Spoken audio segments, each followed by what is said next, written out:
Happy Friday, mate, isn't it? It is, a very happy Very Friday. happy Friday. This week we've been having a good sort out in here for one main reason. Well, actually, we've been planning up to the end of this week for about the last 3 weeks, really. We have, yeah. Because on Monday, we're going to be, if all being well, we're going to be starting the Range Rover engine.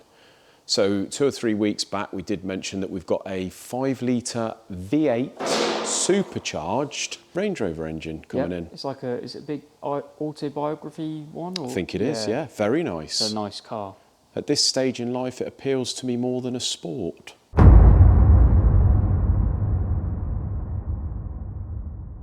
Well, it don't appeal to me anymore after seeing what Stuart's had to strip off to get at the engine. Or to even see the engine. Yeah. Absolute joke. So yeah, we've given Stuart the job of removing and installing the engine. He's now got what was a clean workshop full of Range Rover bits everywhere. Yeah. What looks like an organised order. Yeah. But still, there is some bits on there, mate. There's a lot.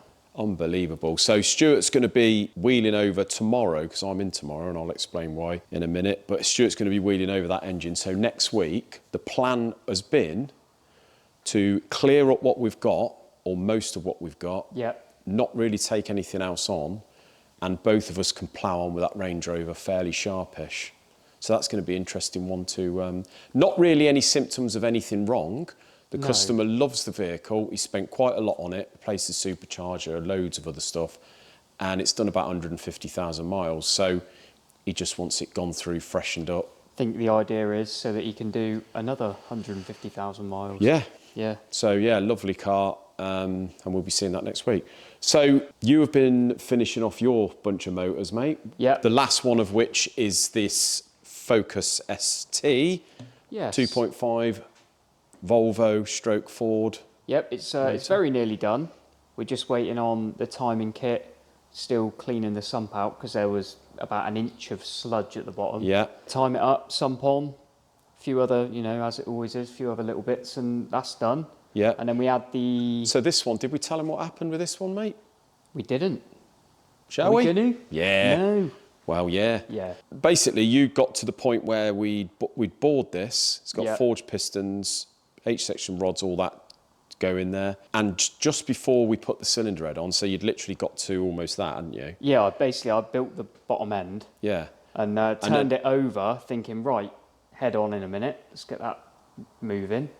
And under close inspection, which wouldn't have showed up on anything like a pressure test or what have you, we noticed a very fine crack at the top of the liner, which you didn't see before. And in fairness, that block had some pretty severe sort of ovaling in the bores, so I think it got fairly hot. I mean, it's annoying we didn't spot it sooner, but at the same time, whenever I sort of am getting to the stage where I put a head on, I think, right, let's have a good look at everything, make sure it's all good, I'm happy with everything, make sure I put everything where it needs to be before the head goes on. Yeah. And that's when I spotted and thought, that's annoying.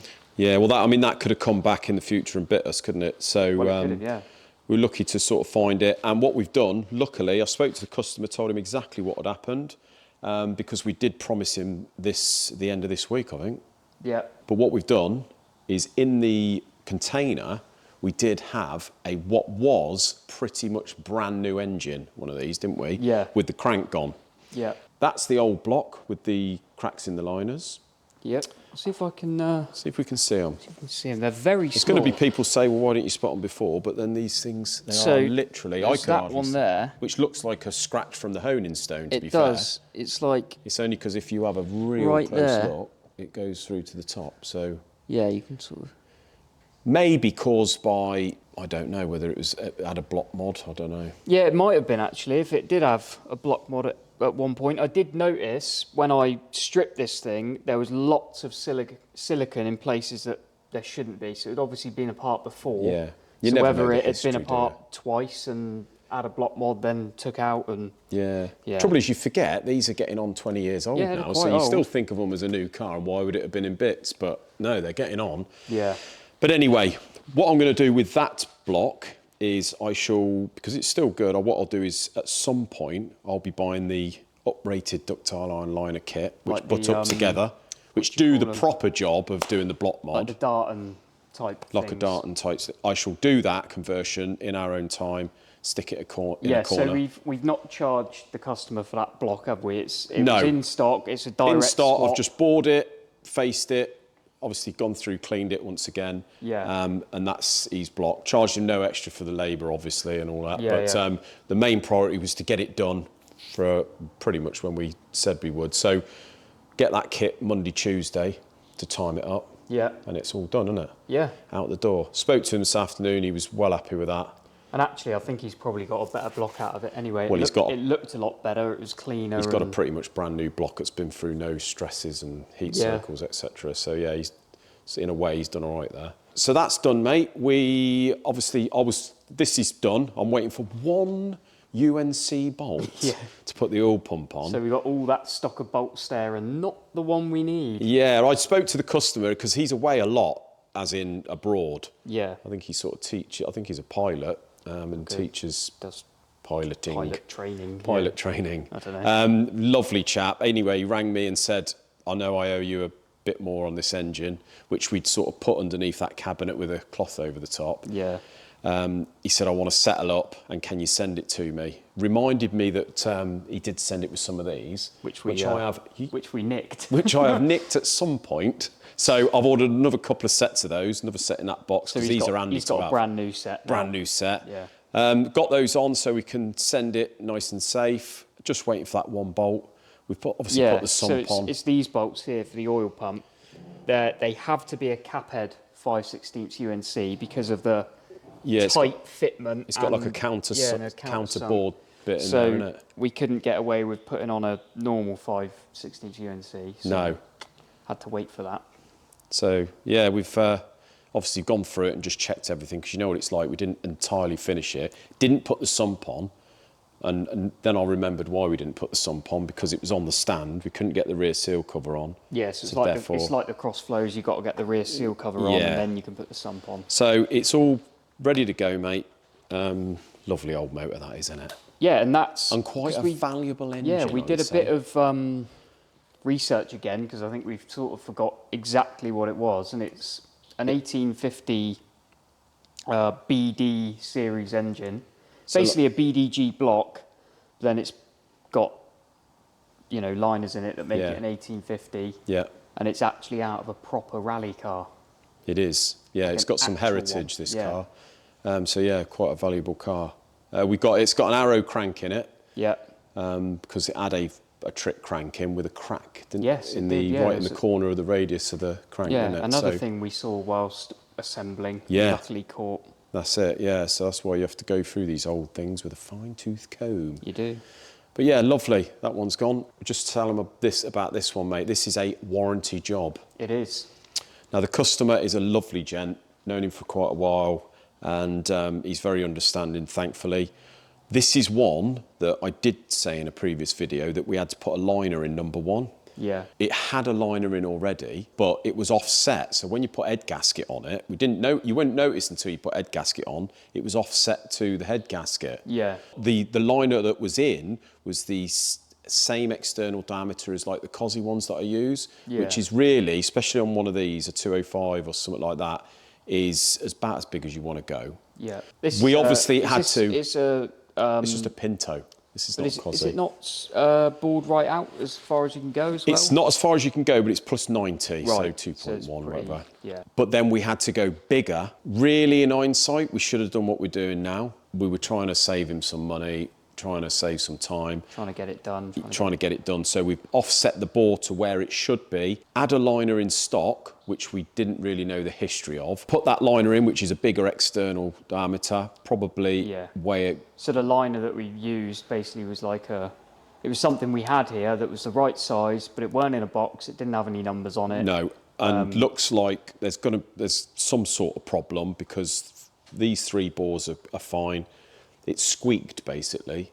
Didn't seize, but squeaked. Yeah, so it sort of picked up on the piston. It's picked up, mate, yeah. It's picked up on this piston. Whether it's like a material difference or something. Yeah. So this is one of those jobs that's backfired, mates, but it's costing us, which is not a problem. So what I've done is stripped everything, checked everything. Anything we're a bit in doubt with, we'll be replacing. Yeah. I've bought a new 205 block, well, not a new, well, 205, but a good 205, second-hand block from Charlie at CTM. That'll be arriving, meant to be here today actually, but it'll be here first thing next week. I'll bore it.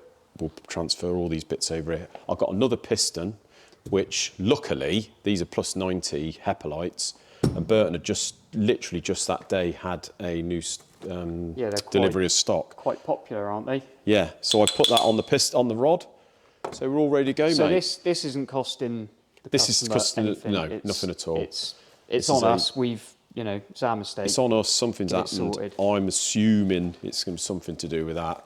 Not messing about with that. Fortunately, everything else is all right. So that's that, mate. This one here, this isn't a warranty job. This is one that we did do quite some time ago, and it's done several thousand miles. I think like 12,000 miles. Yeah, something like that. No blame at all, but the customer just wants us to have a look, see what's happened. Now, when we did it originally, it was a reconditioned, it's a 2.4?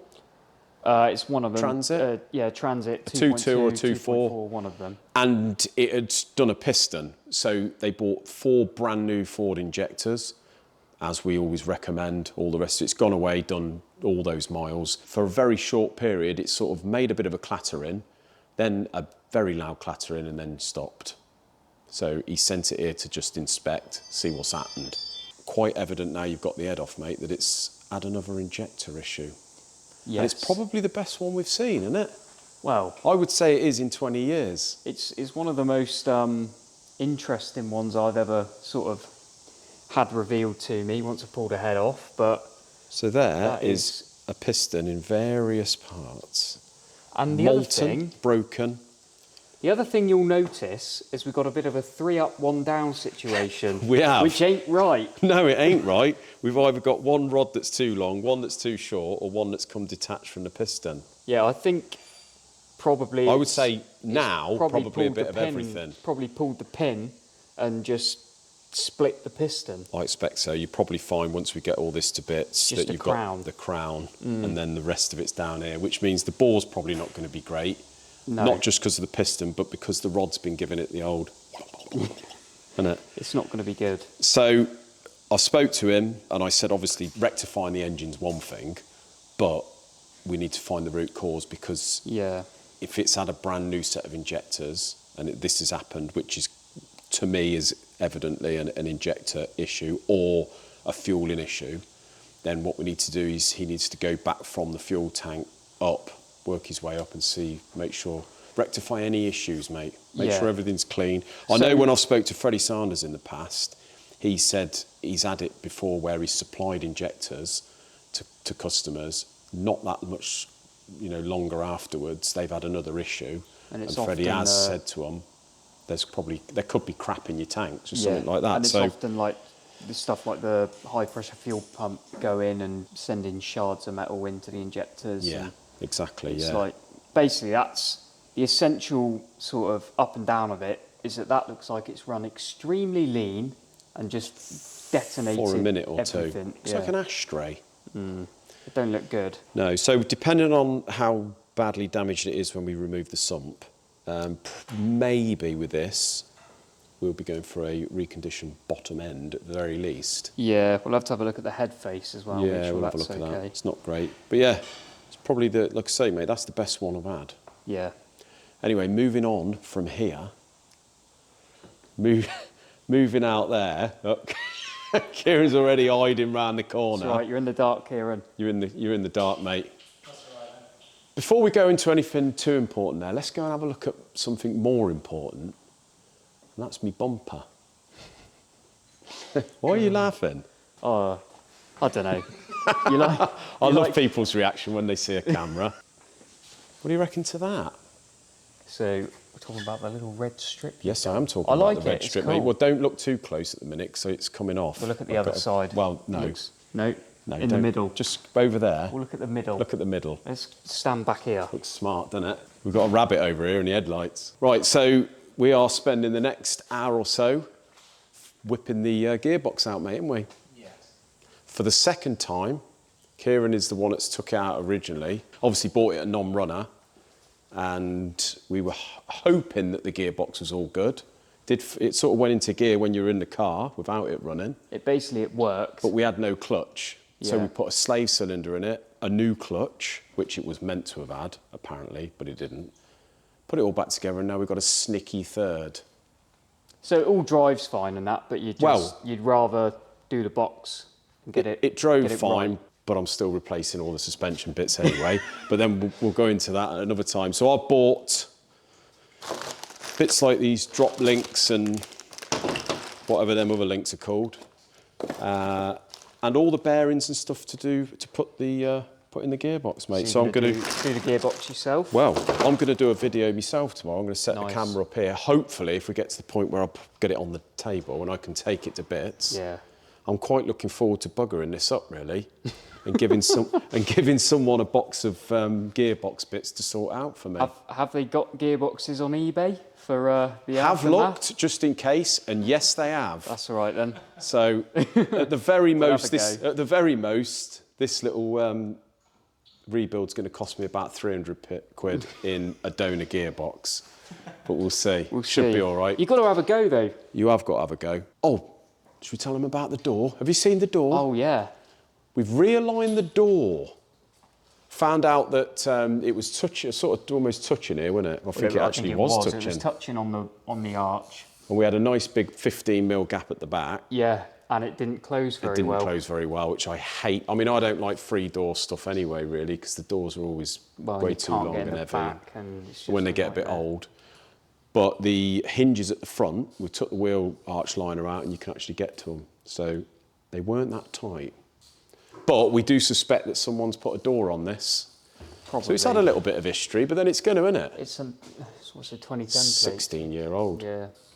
16-year-old Clio. You sorted the door out. But yeah, so it opens and closes nice, and the gap's good. Only thing we've got to do when it's all together, I've ordered new struts, because these are the cup suspension here. The cup pack is the better suspension, which is probably the same suspension, but just with lowered springs. Yeah, I thought you were just getting the strut tops. Well, I was. But now you've gone struts.